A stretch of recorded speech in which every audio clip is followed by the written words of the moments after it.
Mbola anatin'izay pejin'ny fonon'izay nisy rahantsika ny alahady teo no napetraka tamin'ny fomba ofisialy ny sampana mpanazava stily eo anivon'ny FJKM Soamiavaka Philadelphie Ambanidia fivondronana vatolampy io no anarana ny salorana izy ireo.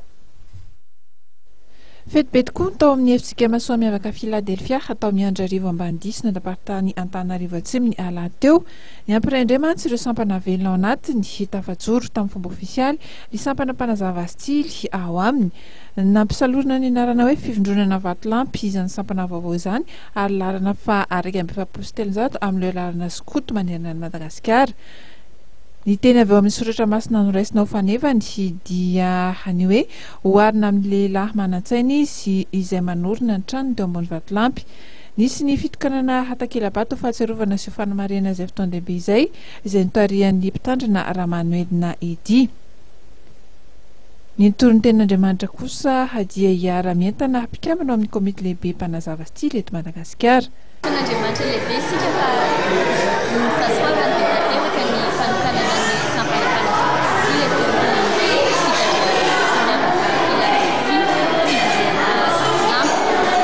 isaorana etona ireo rehetra nanombokanana fananampiny sampana na fampikitroana-bava na tamin'ny fanampiana havoly na tamin'ny fanampiana havitaovana na tamin'ny fanampiana kasy.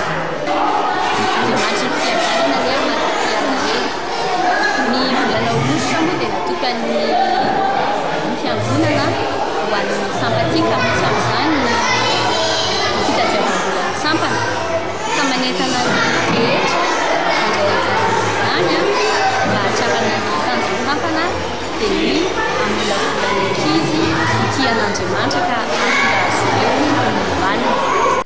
Na dia vao niorina aza moa ity sampana mpanazava stily ity eto amin'ny FJKM Soamiavaka Philadelphia dia efa maro ireo ankizy niditra ao ampikambanao ary efa betsaka ihany koa ireo mpiandraikitra nanolo-tenina ho amin'ny fitaizany.